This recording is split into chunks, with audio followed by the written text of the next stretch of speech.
Hi hello friends, welcome back to our channel. ನಾನು ಸುಮಾ. ಎಲ್ಲರೂ ಹೇಗಿದ್ದೀರಾ, ಚೆನ್ನಾಗಿದ್ದೀರಾ ಅಂತ ಅಂದ್ಕೊಳ್ತಾ ಇವತ್ತಿನ ವೀಡಿಯೋನ ಮಾರ್ನಿಂಗಿಂದನೇ ಸ್ಟಾರ್ಟ್ ಮಾಡ್ತಾ ಇದ್ದೀನಿ.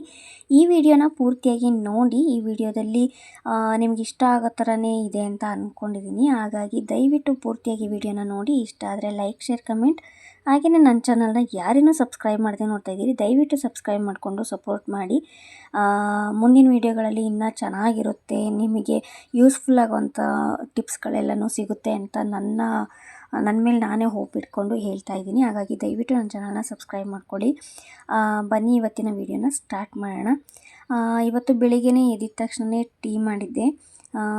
ಇವಾಗ ಅನ್ಕೋತಾ ಇದ್ದೀನಿ ನಾನು ಸ್ವಲ್ಪ ಟೀ ಕುಡಿಯೋದನ್ನು ಕಡಿಮೆ ಮಾಡೋಣ ಅಂತ. ನೆಕ್ಸ್ಟ್ ವಿಡಿಯೋದಿಂದ ಏನಾಗುತ್ತೆ ಅನ್ನೋದನ್ನು ನಾನು ಶೇರ್ ಮಾಡ್ತಾ ಹೋಗ್ತೀನಿ. ಟೀ ಮಾಡಿಕೊಂಡು ಫಸ್ಟು ಕುಡಿತಾಯಿದ್ದೆ, ಯಾಕಂದರೆ ಹಸ್ಬೆಂಡು ಆಲ್ರೆಡಿ ಡ್ಯೂಟಿಗೆ ಹೋಗಿದ್ದರು. ಅಂದರೆ ಅವ್ರಿಗೆ ಕೊಟ್ಟಿದ್ದೆ, ನಾನು ಕುಡಿದಿರಲಿಲ್ಲ. ಆಮೇಲೆ ನಾನು ಒಬ್ಬಳೇ ಕುಡಿತಾ ಇದ್ದೆ, ಮಕ್ಕಳೇನೋ ಎದ್ದಿರಲಿಲ್ಲ ಅಂತ ಹೇಳಿ. ಅಷ್ಟೊತ್ತಿಗೆ ಅವರು ಎಲ್ಲನೋ ಗೋಡನಿಗೆ ಹೋಗಿ ಲೋಡ್ ಮಾಡ್ಕೊಂಡು ಬಂದು ಇವಾಗ ಬಿಲ್ ಜೋಡಿಸ್ಕೊತಾ ಇದ್ದರು. ಅವ್ರಿಗೆ ಹಂಗೇ ಸ್ವಲ್ಪ ಫ್ರೆಶ್ ಕೊಡೋಣ ಅಂತೇಳಿ ಹಾಕ್ತಾಯಿದ್ದೆ.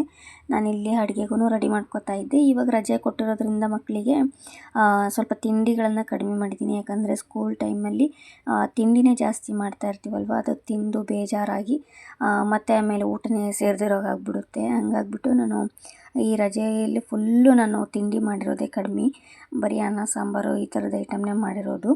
ಹಂಗೇನೆ ಇವತ್ತು ಕೂಡ ಬೇಳೆ ಸಾಂಬಾರು ಮಾಡ್ಕೊಳ್ಳೋಣ ಅಂಥೇಳಿ ರೆಡಿ ಮಾಡ್ಕೊತಾ ಇದ್ದೆ. ಅಷ್ಟರಲ್ಲಿ ಬಂದರು.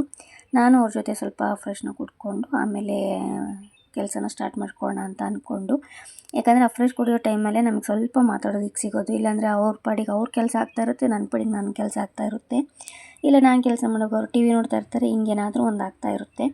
ಹಂಗಾಗಿ ಈ ಟೈಮಲ್ಲಿ ಮಾತಾಡ್ತಾ ಇರ್ತೀವಿ. ಇಲ್ಲೂ ಅಷ್ಟೇ ಈ ಹೊಸ ಮೊಬೈಲು ತೊಗೊಂಡಿರೋದು, ವೀಡಿಯೋ ಮಾಡ್ತಿರೋದು, ಅದರಲ್ಲಿ ಸ್ವಲ್ಪ ವೀಡಿಯೋ ಮಾಡೋಕ್ಕೆ ಕನ್ಫ್ಯೂಷನ್ನು.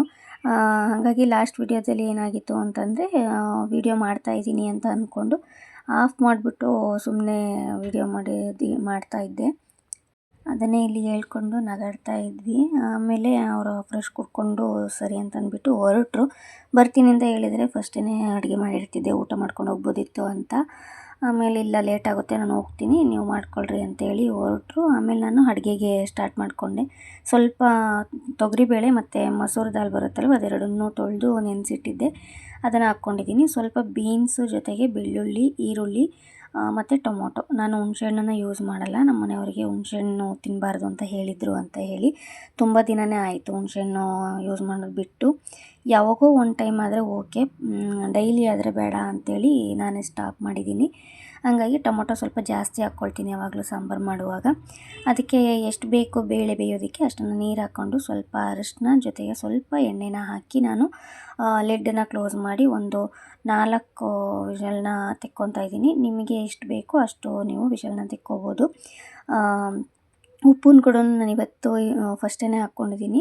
ಫಸ್ಟೆಲ್ಲ ಏನು ಮಾಡ್ತಾಯಿದ್ದೆ, ಬೇಳೆ ಬೇಯೋದಿಲ್ಲ ಅಂಥೇಳಿ ಉಪ್ಪನ್ನು ನಾನು ಬೇಳೆ ಎಲ್ಲ ಬೇಯಿಸ್ಕೊಂಡು ಆದಮೇಲೆ ಹಾಕ್ತಾಯಿದ್ದೆ. ಇವತ್ತು ಬೀನ್ಸ್ ಬೇರೆ ಹಾಕಿದ್ದೀನಲ್ಲ, ಅದಕ್ಕೆ ಉಪ್ಪು ಹತ್ತಿಲ್ಲ ಅಂದರೆ ತಿನ್ನೋದಕ್ಕಾಗಲ್ಲ ಅಂತ ಹೇಳ್ಬಿಟ್ಟು ಫಸ್ಟೇ ಉಪ್ಪು ಹಾಕ್ಕೊಂಡಿದ್ದೀನಿ. ಅದಕ್ಕೆ ಬೇಳೆ ನೆನೆಸಿಟ್ಟಿದ್ದೆ ಸ್ವಲ್ಪ ಬೇಗ ಬೇಯುತ್ತೆ ಅಂತ ಹೇಳಿ. ಈಗ ಈ ಕಡೆ ಮತ್ತೆ ಸ್ವಲ್ಪ ಸಣ್ಣ ಪುಟ್ಟದ್ದೆಲ್ಲ ಇರುತ್ತಲ್ವ, ಅದನ್ನು ನಾನು ಅವಾಗಲೇ ವಾಶ್ ಮಾಡ್ಕೊಂಡ್ಬಿಡ್ತೀನಿ. ನನ್ನ ಮಗಳಿಗೆ ಪಾತ್ರೆ ಜಾಸ್ತಿ ಆಗಬಾರ್ದು ಅಂತ ಹೇಳಿ ಹಾಗೆ ವಾಶ್ ಮಾಡೋ ಥರದ್ದಾದರೆ ವಾಶ್ ಮಾಡಿ ಇಟ್ಬಿಡ್ತೀನಿ. ಇಲ್ಲ ಸೋಪ್ ಹಾಕಿ ಬೆಳಗಲೇಬೇಕು ಅನ್ನೋಂಥದ್ದನ್ನು ಮಾತ್ರ ನಾನು ಹಂಗೆ ಇಟ್ಟಿರ್ತೀನಿ. ಇವಾಗ ಟೀ ಕುಡಿದಿರೋದು, ಸಾಂಬಾರು ಪಾತ್ರೆ, ಅನ್ನದ ಪಾತ್ರೆ ಅದೆಲ್ಲನೂ ಹಂಗೆ ತೊಳೆದಿಡೋಕ್ಕಾಗಲ್ಲ. ಆ ಥರದ್ದನ್ನು ಈ ಥರದ್ದೆಲ್ಲ ಚಿಕ್ಕ ಪುಟ್ಟದ್ದೆಲ್ಲನೂ ಫ್ರೆಶ್ ಕುಡಿದಿರೋದು ಈ ಥರದ್ದೆಲ್ಲನೂ ನಾನು ಹಂಗೆ ತೊಳೆದಿಟ್ಕೊಂಡ್ಬಿಡ್ತೀನಿ. ಮತ್ತು ಅವಾಗೇ ಕಿಚನನ್ನು ಕ್ಲೀನ್ ಮಾಡ್ಕೊತಾನೆ ಇರ್ತೀನಿ. ಯಾಕಂದರೆ ಎಲ್ಲಾದರೂ ಆಮೇಲೆ ಮಾಡ್ಕೊಳ್ಳೋಣ ಅಂತ ಬಿಟ್ಟೆ ಅಂದರೆ ಫುಲ್ಲು ಮೆಸ್ಸಿ ಆಗಿಬಿಟ್ಟಿರುತ್ತೆ.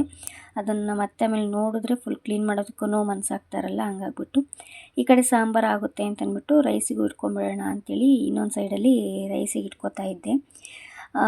ಮತ್ತು ಇನ್ನೊಂದು ಏನಪ್ಪ ಅಂತಂದರೆ, ನಾನು ಲಾಸ್ಟ್ ವಿಡಿಯೋದಲ್ಲಿ ಹೇಳಿದ್ದೆ ನಾನು ಯಾವಾಗ ವಿಡಿಯೋ ಮಾಡೋದನ್ನು ಸ್ಟಾಪ್ ಮಾಡಿದ್ದೆ ಅಲ್ಲಿಂದ ಈ ಕಡೆ ಏನೇನೆಲ್ಲ ಆಯಿತು ಅಂತ ಹೇಳ್ತೀನಿ ಅಂತ. ನಾನು ಯಾವಾಗ ವಿಡಿಯೋ ಸ್ಟಾಪ್ ಮಾಡಿದ್ದೆ ಅಂದರೆ, ಮಕ್ಕಳಿಗೆ ಎಕ್ಸಾಮ್ ಸ್ಟಾರ್ಟ್ ಆಗ್ತಾಯಿದೆ ಅನ್ನೋ ಟೈಮಲ್ಲಿ ನಾನು ಸ್ಟಾಪ್ ಮಾಡಿದ್ದು. ಯಾಕಂದರೆ ಓದ್ಸೋಕ್ಕೆಲ್ಲ ಟೈಮ್ ಸಿಗ್ತಾ ಇರಲಿಲ್ಲ. ಜೊತೆಗೆ ನನಗೆ ಸ್ಟಿಚಿಂಗ್ದು ಎಲ್ಲ ಬಟ್ಟೆ ಎಲ್ಲ ಜಾಸ್ತಿ ಇತ್ತು ಅಂತ ಹೇಳಿ ನಾನು ಸ್ಟಾಪ್ ಮಾಡಿದ್ದು. ಫ್ರೆಂಡ್ದು ಸ್ವಲ್ಪ ಬಟ್ಟೆ ಎಲ್ಲ ಸ್ಟಿಚ್ ಮಾಡಿ ಕೊಡ್ತಾಯಿದ್ದೆ. ಹಂಗಾಗಿ ಆ ಟೈಮಲ್ಲಿ ನಾನು ಸ್ಟಾಪ್ ಮಾಡಿದೆ. ಆಮೇಲೆ ಎಕ್ಸಾಮ್ ಎಲ್ಲ ಮುಗೀತು. ಎಕ್ಸಾಮ್ ಮುಗಿದ್ಮೇಲೆ ನಾವು ಸ್ವಲ್ಪ ಊರಿಗೆಲ್ಲ ಹೋದಲ್ಲ, ಅವಾಗೆಲ್ಲನೂ ನಾನು ಮತ್ತೆ ವೀಡಿಯೋ ಮಾಡೋದಕ್ಕೆ ಆಗಲಿಲ್ಲ. ಆವಾಗ ನಾನು ಸ್ಟಾಪ್ ಮಾಡಿದ್ದೆ. ಯಾಕಂದರೆ ಊರಿಗೆ ಹೋದಾಗ ಒಂದು 15 ಡೇಸ್ ಮೇಲೇ ಇದ್ದೆ. ಅಲ್ಲೆಲ್ಲನೂ ಅಮ್ಮನ ಹತ್ರ ಸಾಂಬಾರು ಪುಡಿ ಮತ್ತು ಹಪ್ಳ ಎಲ್ಲನೂ ಮಾಡಿಸ್ಕೊಂಬಂದೆ.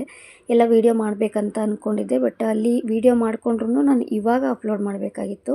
ತುಂಬಾ ಗ್ಯಾಪ್ ಕೊಟ್ಟು ವೀಡಿಯೋ ಅಪ್ಲೋಡ್ ಮಾಡಬೇಕಾಗುತ್ತೆ ಅಂತ ಯಾವುದೂ ಕೂಡ ಮಾಡ್ಕೊಳ್ಳಿಲ್ಲ. ಯಾಕಂದರೆ ಅಮ್ಮನ ಮನೆಯಲ್ಲಿ ನೆಟ್ವರ್ಕ್ ಪ್ರಾಬ್ಲಮ್ಮು, ವೀಡಿಯೋ ಎಡಿಟ್ ಮಾಡ್ಕೊಳ್ಳೋದೇ ಪ್ರಾಬ್ಲಮ್, ಇನ್ನು ಅಪ್ಲೋಡ್ ಮಾಡೋದಂತೂ ದೊಡ್ಡ ತಲೆನೋವು. ಹಂಗಾಗ್ಬಿಟ್ಟು ನಾನು ವೀಡಿಯೋನೇ ಮಾಡ್ಕೊಂಡಿಲ್ಲ ಯಾವುದನ್ನು. ಅದಾದಮೇಲೆ ಮತ್ತೆ ಎಲ್ಲ ಮುಗಿಸ್ಕೊಂಡು ಮನೆಗೆ ಬಂದಮೇಲೆ ನಾನು ಮತ್ತೆ ವೀಡಿಯೋ ಮಾಡಬೇಕು ಅಂತ ಅನ್ನಿಸ್ತು. ಹಂಗಾಗಿ ಸ್ಟಾರ್ಟ್ ಮಾಡಿದೆ. ಮತ್ತು ಮಂತ್ರಾಲಯ ಎಲ್ಲ ಹೋಗಿದ್ವಿ, ಅದನ್ನೆಲ್ಲನೂ ವೀಡಿಯೋ ಮಾಡ್ಕೊಂಡಿದ್ದೀನಿ. ಅದನ್ನು ನಾನು ನೆಕ್ಸ್ಟ್ ವೀಡಿಯೋದಲ್ಲಿ ಮಂತ್ರಾಲಯ ಟ್ರಿಪ್ ಹೋಗಿದ್ದೇನೆ ನಾನು ವೀಡಿಯೋನ ಶೇರ್ ಮಾಡೋದಂತ ಅಂದ್ಕೊಳ್ತೀನಿ. ಏನು ಎತ್ತ ಅನ್ನೋದನ್ನು ಕೂಡ ಅದರಲ್ಲಿ ಶೇರ್ ಮಾಡ್ಕೊಳ್ಳುವಾಗ ಆದರೆ ನಾನು ಮತ್ತೆ ಇನ್ನು ಏನೇನಾಯಿತು ಅನ್ನೋದನ್ನು ನಾನು ಹೇಳ್ತಾ ಹೋಗ್ತೀನಿ. ಯಾಕಂದರೆ ಖುಷಿಗಿಂತ 2025 ನಮಗೆ ಸ್ವಲ್ಪ ಬೇಜಾರನ್ನೇ ತಂದುಕೊಟ್ಟಿದೆ ಅಂತ ಹೇಳ್ಬೋದು. ಜೊತೆಗೆ ಇನ್ನೊಂದೇನು ಅಂತಂದರೆ, ಈ ಮನೆ ನಾವಿರೋದು ಪ್ರೆಸೆಂಟ್ ಇರೋ ಮನೆ ಏನು ಅಂದರೆ ಬಾಗಿಲು ನಮಗೆ ಹಾಗೆ ಬರ್ತಾಯಿಲ್ಲ, ಸೂರ್ಯದ ಬಾಗಿಲು ಅಂತ. ನನ್ನ ಹೆಸ್ರಲ್ಲೂ ಹಾಗೆ ಬರ್ತಿಲ್ಲ, ನನ್ನ ಹಸ್ಬೆಂಡ್ ಹೆಸ್ರಲ್ಲೂ ಹಾಗೆ ಬರ್ತಿಲ್ಲ. ಹಾಗಾಗಿನೇ ನಾನು ಸ್ವಲ್ಪ ದಿನ ಏನು ಮಾಡಿದೆ, ಹಿಂದೆದು ಡೋರ್ ಇದೆಯಲ್ಲ ಅದನ್ನು ಕೂಡ ಒಬ್ಬರ ಹತ್ರ ಕೇಳಿಕೊಂಡು ಅಲ್ಲೇ ಪೂಜೆ ಮಾಡೋಣ ಅಂಥೇಳಿ ಈ ಡೋರನ್ನು, ಮೇನ್ ಡೋರನ್ನು ಕ್ಲೋಸ್ ಕೂಡ ಮಾಡಿದ್ವಿ. ಅದು ಕೂಡ ಸ್ವಲ್ಪ ಪ್ರಾಬ್ಲಮ್ಮೇ ಆಯಿತು. ಹಂಗಾಗಿ ಅದನ್ನು ಕೂಡ ಸ್ಟಾಪ್ ಮಾಡಿದ್ವಿ. ಅದೆಲ್ಲ ಏನಾಯಿತು ಅಂತ ನಾನು ನೆಕ್ಸ್ಟ್ ವೀಡಿಯೋದಲ್ಲಿ ಹೇಳ್ತೀನಿ, ಯಾಕೆ ಏನು ಎತ್ತ ಅಂತ. ಅದಾದಮೇಲೆ ನಾನು ಒಂದು ಆಯಿಲನ್ನು ಪ್ರಿಪೇರ್ ಮಾಡ್ಕೋತಾ ಇದ್ದೀನಿ. ಒಂದು ಏರ್ ಗ್ರೋತಿಗೆ, ಏರ್ ಫಾಲ್ ಕಂಟ್ರೋಲ್ ಆಗುತ್ತೆ ಅಂತ ಹೇಳಿ ಅದನ್ನು ಕೂಡ ನಿಮ್ಮ ಜೊತೆ ಶೇರ್ ಮಾಡ್ಕೋತಾ ಇದ್ದೀನಿ. ಇಲ್ಲಿ ಆಯಿಲ್ ಬಂದು ಕೊಬ್ಬರಿ ಎಣ್ಣೆ, ಬಾದಾಮ್ ಆಯಿಲು, ಜೊತೆಗೆ ಸ್ವಲ್ಪ ಹರಳೆಣ್ಣೆ, ಮೂರನ್ನು ಸಮವಾಗಿ ತೊಗೊಂಡು ನಾನು ಇವಾಗ ಬಿಸಿ ಮಾಡಿ ಹಂಗೇ ಸ್ವಲ್ಪ ಮೂರು ಮಿಕ್ಸ್ ಆಗೋದಕ್ಕೆ ಸ್ವಲ್ಪ ಮಾತ್ರ ಬಿಸಿ ಮಾಡಿ ಎತ್ತಿಟ್ಕೋತಾ ಇದ್ದೀನಿ ಅಷ್ಟೇ. ಅದಕ್ಕೆ ಇಲ್ಲಿ ಏನು ತೊಗೊಂಡಿದ್ದೀನಲ್ಲ ಆ ಐಟಮ್ ಯಾವುದೂ ಹಾಕೋದಿಲ್ಲ. ಅಲ್ಲಿ ಏನೇನು ತೊಗೊಂಡಿದ್ದೀನಿ ಅಂತಂದರೆ, 1-2 ಸ್ಪೂನಷ್ಟು ಸಾಸಿವೆ, 1-2 ಸ್ಪೂನಷ್ಟು ಮೆಂತ್ಯ ಮತ್ತು ಕರಿಬೇವು, ಫ್ರೆಶ್ ಆಗಿರೋದು ಕರಿಬೇವು, ಮತ್ತು ಕೊಲಂಜಿ ನೀವು ಹಾಕಿಲ್ಲ ಅಂದ್ರೂ ನಡೆಯುತ್ತೆ. ನಾನು ಇತ್ತಲ್ವ ಸ್ವಲ್ಪ ಅಂತ ಹಾಕ್ಕೊಂಡಿದ್ದೀನಿ, ಅದು 1-2 ಸ್ಪೂನಷ್ಟು. ಅದಷ್ಟನ್ನು ಕೂಡ ನಾವು ಫ್ರೈ ಮಾಡ್ಕೋಬೇಕಾಗುತ್ತೆ. ಈ ಎಣ್ಣೆ ಸಪ್ರೇಟಾಗಿ ನಾನು ಬಿಸಿ ಮಾಡಿ ಸಪ್ರೇಟಾಗಿ ಒಂದು ಬಾಟಲ್ಗೆ ಹಾಕಿಟ್ಕೋತೀನಿ. ಅದಷ್ಟನ್ನು ಕೂಡ ಚೆನ್ನಾಗಿ ಫ್ರೈ ಮಾಡ್ಕೋಬೇಕು. ಅಂದರೆ ಮಿಕ್ಸಿ ಮಾಡ್ಕೊಳ್ಳೋದಕ್ಕೆ ಕರೆಕ್ಟಾಗಿ ಅದು ಫ್ರೈ ಆದ್ರೇ ಆಗೋದು. ಮೆಂತ್ಯ ಎಲ್ಲ ಇಲ್ಲಾಂದರೆ ಮಿಕ್ಸಿ ಮಾಡ್ಕೊಳ್ಳೋದು ಸ್ವಲ್ಪ ಕಷ್ಟ ಆಗುತ್ತೆ. ಹಂಗಾಗಿ ಮತ್ತು ಕರಿಬೇವು ಕೂಡ ಫ್ರೆಶ್ ಆಗಿ ತೊಗೊಂಡಿರೋದ್ರಿಂದ ಅದು ಕೂಡ ಸ್ವಲ್ಪ ಫ್ರೈ ಮಾಡಿಕೊಂಡ್ರೆ ಗರಿ ಗರಿ ಆಗುತ್ತಲ್ವ, ಅದು ಕೂಡ ಮಿಕ್ಸಿ ಮಾಡ್ಕೋಬೋದು ಅಂತ ಹೇಳಿ ಎಲ್ಲನೂ ಮಿಕ್ಸಿ ಮಾಡಿಕೊಂಡು ಹುರ್ಕೊಂಡು ಆದಮೇಲೆ ತಣ್ಣಗಾಗೋದಕ್ಕೆ ಬಿಟ್ಟು ಅಷ್ಟನ್ನು ಮಿಕ್ಸಿ ಮಾಡ್ಕೋಬೇಕಾಗುತ್ತೆ. ತುಂಬ ಅಂದರೆ ತುಂಬ ಸಣ್ಣದಾಗಿ ಮಿಕ್ಸಿ ಮಾಡಿಕೊಂಡ್ರೆ ಆ ಪೌಡರನ್ನು ಈ ಎಣ್ಣೆಯಲ್ಲಿ ಒಂದು ಬೌಲಿಗೆ ಒಂದು ಸ್ವಲ್ಪ ಎಣ್ಣೆನ ಹಾಕ್ಕೊಂಡು, ನೆಕ್ಸ್ಟು ಆ ಪುಡಿನ ಒಂದು ಅರ್ಧ ಸ್ಪೂನು ಅಥವಾ 1 ಸ್ಪೂನಷ್ಟು, ನಮಗೆ ಎಣ್ಣೆ ಎಷ್ಟು ಕ್ವಾಂಟಿಟಿಯಲ್ಲಿ ತೊಗೊಂಡಿರ್ತೀವಲ್ಲ ಅಷ್ಟು ನಾವು ಪೌಡರನ್ನು ಮಿಕ್ಸ್ ಮಾಡಿಕೊಂಡು ನಾವು ಅದನ್ನು ತಲೆಗೆ ಹಚ್ಕೊಳ್ಳೋದು. ಅದು ಹಂಗಾಗಿ ನಾನು ಹಂಗೇ ತೋರಿಸ್ತಾ ಇದ್ದೀನಿ, ನಿಮಗೆ ಅರ್ಥ ಆಗುತ್ತೆ ಅಂತ ಎಕ್ಸ್ಪ್ಲೇನ್ ಕೂಡ ಮಾಡ್ತಾಯಿದ್ದೀನಿ. ಇದಿಷ್ಟು ಪ್ರಿಪೇರ್ ಮಾಡ್ಕೊಳ್ಳೋದು ಇದಿಷ್ಟೇ. ಆಯಿಲ್ ನೋಡಿ, ನಾನು ಜಾಸ್ತಿ ಕುದಿಸ್ಕೊಳ್ಳೋದೆಲ್ಲ ಏನು ಮಾಡಿಲ್ಲ, ಸ್ವಲ್ಪ ಬಿಸಿ ಮಾಡ್ಕೊಂಡಿದ್ದೀನಿ ಅಷ್ಟೇ. ಅದು ಮೂರೂ ಮಿಕ್ಸ್ ಆಗಲಿ ಅಂತ. ಇದ್ರ ಜೊತೆ ಆಲಿವ್ ಆಯಿಲ್ ಇದ್ದರೆ ನೀವು ಹಾಕ್ಕೊಳ್ಳಿ. ನನ್ನ ಹತ್ರ ಇರಲಿಲ್ಲ. ಆಲಿವ್ ಆಯಿಲ್ ಒಂದು ಬೆಸ್ಟ್ ರಿಸಲ್ಟ್ ಕೊಡುತ್ತೆ ಅಂತ ಅಂದ್ಕೊಂಡಿದ್ದೀನಿ. ಇರಲಿಲ್ಲ ಅಂತ ಹಾಕ್ಕೊಂಡಿಲ್ಲ. ನೆಕ್ಸ್ಟ್ ಯಾವಾಗಾದರೂ ತರಿಸ್ಕೊಂಡು ಅದರಲ್ಲೇ ಮಿಕ್ಸ್ ಮಾಡ್ಕೊಂಡ್ರಾಯ್ತು ಅನ್ನೋ ಪ್ಲ್ಯಾನ್ ಇದೆ. ಹಂಗಾಗಿ ನಾನು ಹೇಳ್ತಾ ಇದ್ದೀನಿ. ಮಿಕ್ಸ್ ಮಾಡಿಕೊಂಡ್ರೂ ಕೂಡ ನಾನು ನಿಮ್ಮ ಜೊತೆ ಮಿಕ್ಸ್ ಮಾಡ್ತಾ ಇರೋದನ್ನ ವೀಡಿಯೋ ಮಾಡಿಕೊಂಡು ಶೇರ್ ಮಾಡ್ತೀನಿ. ಇದು ಪುಡಿ ಮಾಡಿರೋದು, ನಾನು ಹೇಳಿದೆ ಅಲ್ವಾ ಆವಾಗಲೇ ವೀಡಿಯೋ ಮಾಡೋದೇ ಕನ್ಫ್ಯೂಷನ್ ಆಗುತ್ತೆ ಅಂತ. ಪುಡಿ ಮಾಡ್ತಾ ಇರೋದು ನಾನು, ಮಿಕ್ಸಿಗೆ ಮಾಡಿರೋದು, ಪುಡಿ ಮಾಡಿರೋದೆಲ್ಲ ಮೂರನ್ನು ಮಿಕ್ಸ್ ಮಾಡಿ ಇಟ್ಕೊಂಡಿರೋದು ಎಲ್ಲದನ್ನು ವೀಡಿಯೋ ಮಾಡಿದ್ದೀನಿ. ಬಟ್ ವೀಡಿಯೋ ನಾನು ಮಾಡಿದ್ದೀನಿ ಅಂತ ಅಂದ್ಕೊಂಡು ಆಫ್ ಮಾಡಿ ವೀಡಿಯೋ ಮಾಡಿದ್ದೀನಿ, ಹಂಗಾಗ್ಬಿಟ್ಟಿತ್ತು. ನನ್ನ ಮಗಳದು ಪಾಪ ಕೆಲಸ ಮಾಡೋದೆಲ್ಲನೂ ಅವತ್ತು ಹಂಗೆ ಆಗಿತ್ತು, ಅದನ್ನೇ ಹೇಳ್ಕೊಂಡು ನಗಾಡ್ತಾ ಇದ್ದಿದ್ದು. ಇವಾಗ ಆಯಿಲ್ ಪ್ರಿಪೇರ್ ಆಗಿದೆ, ನೋಡ್ತಾ ಇದ್ದೀರಾ. ಸ್ವಲ್ಪ ಗ್ರೀನ್ ಬರೋದು, ನಾನು ಕೊಲಂಜಿ ಸೀಡ್ಸ್ ಹಾಕಿದ್ದೀನಿ ಹಿಂದೆ ಅಲ್ವಾ, ಹಂಗಾಗಿ ಸ್ವಲ್ಪ ಬ್ಲ್ಯಾಕ್ ಥರ ಬಂದಿದೆ. ಅದನ್ನು ನಾನು ಇವಾಗ ನನ್ನ ಮಗಳ ಹತ್ರನೇ ಹೇಳ್ತಾ ಇದ್ದೆ, ನನಗಿನ್ಮೇಲೆ ಆಯಿಲ್ ನೀನೇ ಅಪ್ಲೈ ಮಾಡಬೇಕು, ನೀನೇ ಮಸಾಜ್ ಮಾಡಬೇಕು ಅಂತ. ಅವಳ ಹತ್ರನೇ ಎಲ್ಲ ಫುಲ್ ಆಯಿಲ್ ಅಪ್ಲೈ ಮಾಡಿಸ್ಕೊಂಡು ಸ್ವಲ್ಪ ಹೊತ್ತು ಮಸಾಜ್ ಮಾಡಿಸ್ಕೊಂಡು, ಸಿಕ್ಕಾಪಟ್ಟೆ ತಲೆನೋವಿತ್ತು, ಹಂಗಾಗ್ಬಿಟ್ಟು ಮಸಾಜ್ ಮಾಡಿಸ್ಕೊತಾ ಇದ್ದೆ. ಅದಾದಮೇಲೆ ಪಾಪ ಅವಳಿಗೂ ಎಣ್ಣೆ ಹಚ್ಬಿಡೋಣ, ಅವಳಿಗೊಂದು ಸ್ವಲ್ಪ ಮಸಾಜ್ ಕೊಟ್ಟುಬಿಟ್ರೆ ಅವಳಿಗೂ ಖುಷಿ ಆಗುತ್ತೆ ಅಂತ ಹಚ್ತಾ ಇದ್ದೆ. ಹಚ್ಬಿಟ್ಟು ಅವಳಿಗೆ ಸ್ವಲ್ಪ ಮಸಾಜ್ ಕೊಟ್ಟೆ.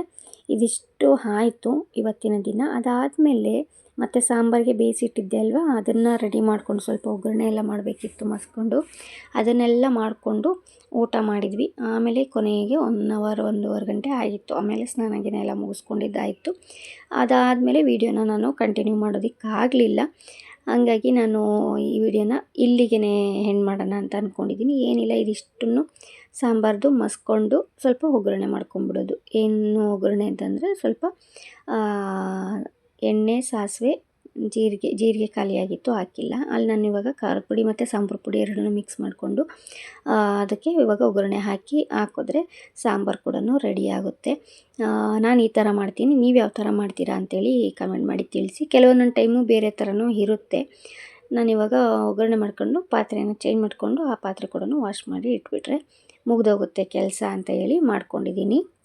ಸಾಂಬಾರೆಲ್ಲ ರೆಡಿ ಆದಮೇಲೆ ಊಟ ಮಾಡಿಕೊಂಡು ಆಯಿಲು ತಣ್ಣಗಾಗಿತ್ತು, ಆವಾಗಲೇ ಬಿಸಿ ಮಾಡಿಟ್ಟಿದ್ನಲ್ಲ ಅದನ್ನು ಕೂಡ ನಾನು ಒಂದು ಬಾಟಲೆಲ್ಲ ಹಾಕಿ ಎತ್ತಿಟ್ಬಿಟ್ಟು ಇವಾಗ ನಾನು ವೀಡಿಯೋನ ಎಂಡ್ ಮಾಡಬೇಕಂತ ಅಂದ್ಕೊಂಡೆ. ಕೊತ್ತಂಬರಿ ಸೊಪ್ಪೆಲ್ಲ ಹಾಕಿ ಕುದಿಸ್ಕೊಂಡು ಆದಮೇಲೆ ಅಷ್ಟೆಲ್ಲ ಮುಗಿಸ್ಕೊಂಡು ಊಟ ಎಲ್ಲ ಮಾಡಿಕೊಂಡು ಆಮೇಲೆ ನಾನು ವೀಡಿಯೋ ಎಂಡ್ ಮಾಡೋಣ ಅಂತ ಅಂದ್ಕೊಂಡೆ ಅಷ್ಟೇ.